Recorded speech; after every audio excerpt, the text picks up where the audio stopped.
Si ta bëni make-upin nëse keni syze? Do mbuloj rrafët e syve. Po përdor këtë contour stick nga Morphe. Ta vendos në këtë mënyrë dhe do i hedh një serum që të përhapet sa më shpejt.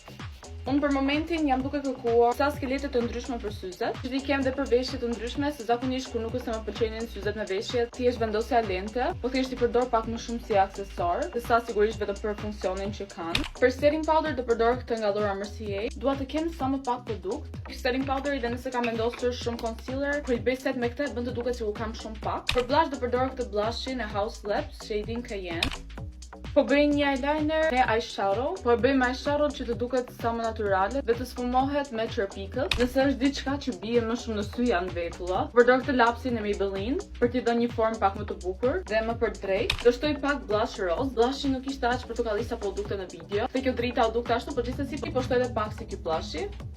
E rregullova dhe vetullën. Po i bëj edhe një hair curl se kjo e hap shumë syrin.